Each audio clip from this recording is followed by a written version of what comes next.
What's up, everyone? It is Denise Salcedo. Welcome back to the Sportster. I am very excited to introduce to you my guest for today. Ladies and gentlemen, please welcome Matt Cross. What's up, Matt?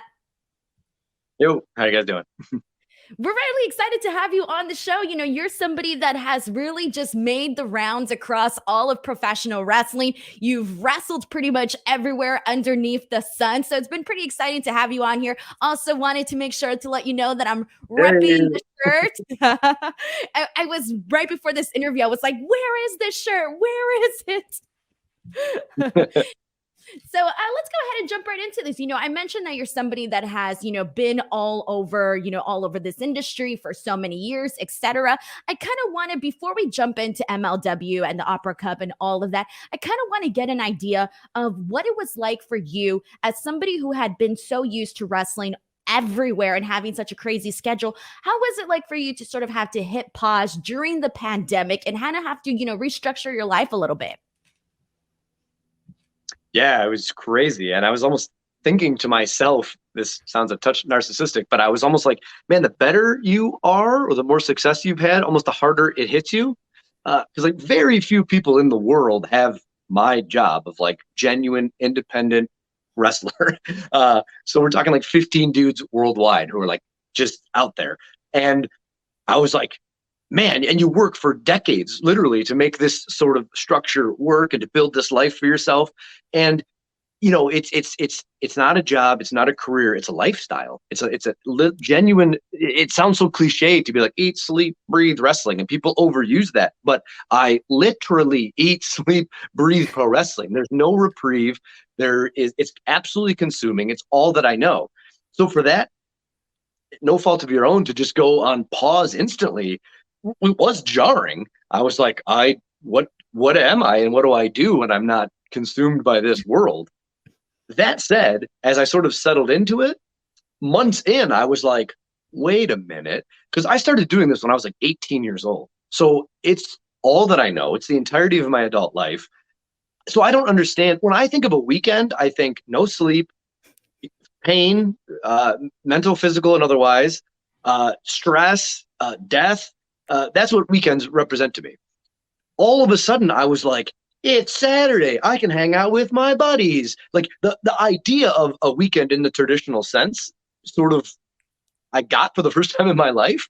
And I was like, hey, all right. And I'm like, it's Monday. I'm going to get some work done. And just like, I sort of settled into a more traditional structure. And I was like, there's something to this. And I was like, well, I guess wrestling's not a thing anymore.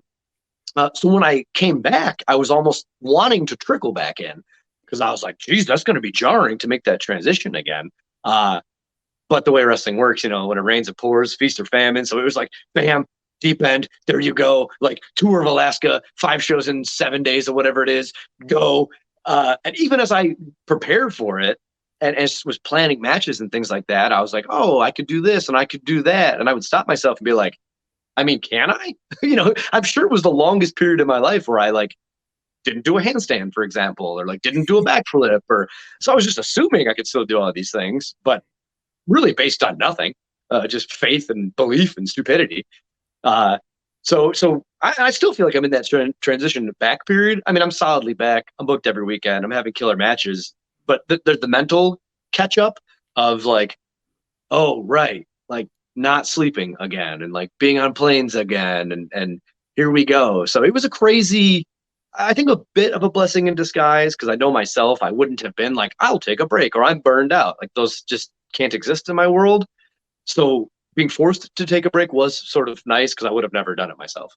I completely agree with you when you say sort of a blessing in disguise, because I think it helps you find this new perspective in life. Like you said, you were so used to what you associated your weekends to be like. And then all of a sudden it's like, hey, I'm going to go out with a friend. I'm going to go have, a non-work life for once. So that's really incredible. And, obviously we're all sort of getting back into the realm of things. And, you for yourself in July, it was announced that you would be joining MLW. So I know you've only done, a couple of stuff with them right now. They're getting the ball rolling as well since they also took a hiatus. So my question for you is, you're coming back into wrestling, you get involved with the MLW. What made you decide to take part in the MLW roster?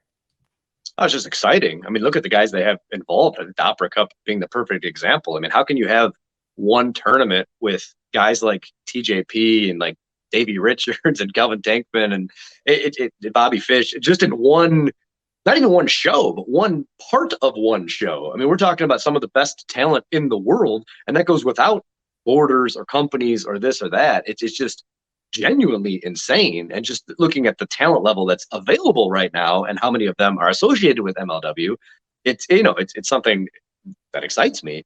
Uh, I, yeah, the tournament's the perfect example of why anyone in the world would want to be associated with them.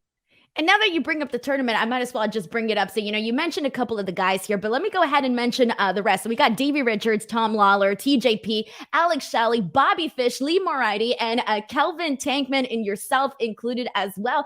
Kind of hearing these names and seeing the guys that are involved, also a lot of guys, I just spoke with Davey Richards, for example, and he's obviously somebody who's also had a very long, illustrious career in wrestling. But for you, how does it feel to, be part of this tournament? And is there a specific talent that you're like, okay, I really want to make sure that it's he and I in the finals, or someone that you're just like, I really hope that I get to work with this person during this tournament? It's like a half cheesy, corny answer, but like I genuinely mean it, and I wouldn't say it otherwise. Like those guys are all good. It's crazy. Like I remember when they announced, because they didn't tell us who we were wrestling. They announced like essentially who's available at first, and I was thinking to myself, like, who do I want to wrestle in an absolute real world sense? And I was like, wow, this guy's great. Wow, this guy's great. Wow, this guy's great. Wow, this guy's great. Wow, and then I was like, I don't even know if I could pick myself. Like, there's so many. I mean, you look at a guy like Alex Shelley, for example, and he's such an, even though everyone knows how great he is, he's still an unsung talent. Independent professional wrestling as a whole, and probably wrestling would be different without him in it, period. So it's like, and I think we've only had one or two singles matches, maybe only one, like, which is kind of surprising too, if you think about it. Yeah, two guys that have just been around for like since the dawn of time. It's wild. And then just like, I mean, I remember first seeing TJP. I think we wrestled for like at PWG in like 2006, but he was like a genuine just kid, but already going to Japan, already completely invested in this world. I mean, these are guys that have like just dedicated their lives to this insane thing. And now here we all are. And then you have like the new breed, like you have Kelvin Tankman and you have Lee, guys that are like the up and comers, if you will, and the next generation who are as good, if not better than all of us, but just based on time, they're the newer guys. So it's such a good mix of like the past and present and future of wrestling in an independent sense where like you have to go. You can't just rely on name value. I mean, whatever you bring to the table, I mean, you have to bring. So it's awesome. I know for me, I have my best matches, in my opinion, against competent big men. So I think Kelvin Tankman is a really awesome challenge. It's a first time ever, which is always exciting because 22 years into wrestling, it's harder and harder to get those first time ever encounters. And I just, like I said, I personally like wrestling big guys. So often they're like, oh, he's a little on the smaller side. He does flips. We'll put him with another one of those. And it's like, sure, that works. But I sort of like the dynamic and the interplay of like, here's an athletic big dude. Like, what can we do? It's like a little harder, a little more of a challenge, perhaps. So I sort of like that challenge. So I'm looking forward to this weekend because, again, I mean, it's harder and harder to get those first time evers. So here we have one coming up. And you mentioned, these first time ever working with like younger new faces, and MLW does have a lot of guys that for the first time, this is their, first time on really a national stage. So for you to, like you mentioned, getting in the ring with guys that you haven't been in the ring with before, how does that reinvigorate you and your performance as a performer? Yeah, it keeps it new. It keeps it fresh, right? I mean, you're always learning. You're always getting better. Most of us, if not all of us, are our own worst critics. I mean, every match I've ever seen of myself, I've hated. Like someday, I hope I have a match that I consider good. So that said, I sort of get it. I get wrestling. It's not new. It's not fresh. It's my 22nd year of doing a thing. So I'm like, I don't say autopilot, but you're like, all right, here we go. We're doing it. So you almost need those different things to to jar yourself a little bit or to center yourself or almost wake yourself up again and be like, oh, okay, like what's this now? And what's, and that's the thing about wrestling. It's sort of always fresh and new. Like I'm talking about how you could be on autopilot, but you really can't because every second of every day is like pure insanity from like the emails you get to the interactions you have to the matches to, I mean, sometimes the 15 minutes a week that I'm in the ring is like the least interesting part of my life. And like all of the other stuff is just like pure insanity. Um, but yeah, those first time evers do sort of keep it new and fresh, which is always welcome. That's really cool. And I do want to touch on something that you said, because you said that you're your harshest critic, and also that you don't necessarily love all of your matches. So I kind of want to touch on that a little bit, because as I mentioned earlier, I did talk to Davey Richards last week, and one of the things he mentioned about the Opera Cup is that he felt that all of the guys in that tournament had something to prove. Do you feel you have something to prove? And if so, what is it? Yeah, absolutely. I mean, I'm a guy that's been doing this for 22 years, and it's just like I'm like, you can't say it yourself because it's lame, but I have to make this point. And it's like I feel at this point like I'm just like eternally unsung. I think that everyone that wrestles me learns something. I think everyone that I have a match with leaves the match better. I think I one of my strengths in the industry is entertaining wrestlers. Like there's so many guys like Ricochet and Candice LeRae and Josh Alexander that are essentially on record saying I'm the funniest dude they've ever met. And it's like fans have no perspective on that, So it's like they only see this little bit of what they see in the ring. But that's because most of my life's work has been done on the independent stage. So you come through curtain, you do whatever you do, and then you disappear into the night. I do what is asked out of me, and then I'm instantly on to the next thing in one of 29 different countries. So to win something like this and to have the focus of MLW, to have a nationwide audience and to have a platform like Vice TV is a real genuine opportunity for people to get to know me more. It's so interesting to be in it 22 years. And I think people still have very little sense of who Matt Cross, the person, is. Like, I think if you ask someone on the street, so to speak, they're like, oh yeah, he's a guy that can do some flips. And it's like, that's not representative in any way of like who I am as a person and as a performer. To me, I'm like the Anthony Bourdain of wrestling.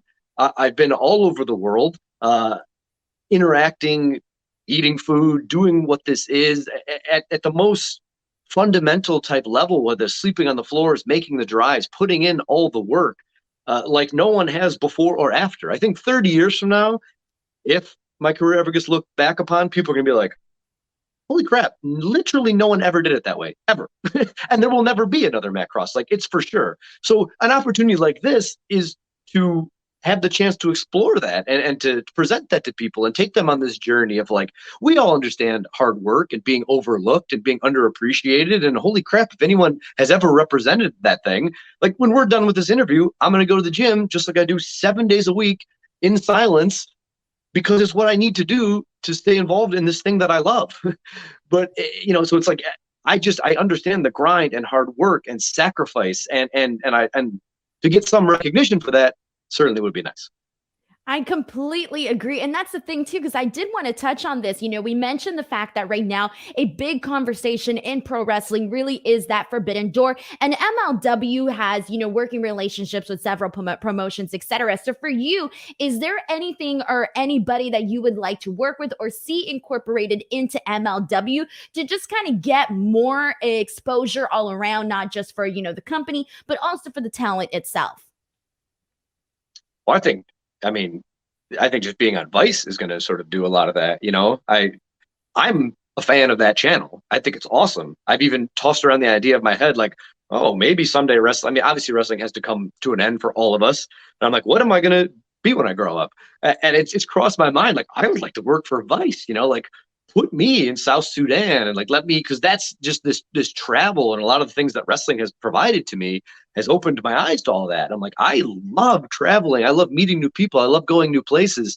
So to be on Vice for me is humongous because people always want to know, like, how can we see you? When can we see you? What are you involved with? And it doesn't matter. You could be having the best matches in the world every weekend of your life. If people can't see them, they can't see them. So for all of us just to be on Vice, which is, a worldwide, instantly recognized brand. Like I completely removed from any sort of performer professional aspect. When I read that, I was like, wait, like Vice, sick, and could tell my buddies who are I have friends who are friendship predates wrestling, so we're friends outside of it. They don't understand wrestling, whatever. But I was able to tell them, and they're like, dude, sick, like we're gonna watch. And it kind of brings in people in general, which is good for the entire business, which I love, because it's like the more it's sort of presented to the outside world, the less we get out of these antiquated beliefs of like, that's lame, that's this, that. It's harder to make these outlandish claims of like, it's lame, if all these major sort of networks are carrying it and presenting it for what it is, which is a live action stunt show with improv, which is like the greatest thing ever. So I just think it's an opportunity like that to be on Vice is huge for all of us, and will move the company and each one of us forward. I think that's really incredible too. And Vice is definitely it's a brand that's known by the mainstream world because they do cover so much topics, but now they're also really making their mark in pro wrestling. Matt, thank you so much for doing this interview with me. I had a really great time chatting with you. Before we go, please feel free to plug in anything you'd like to plug in. If you haven't already, please visit wrestlingisforever.com. It's the best way to support me. You get cool shirts like mine and like yours. Best interview of the day. You're the best. Yeah. And all my socials are mdog and Matt Cross.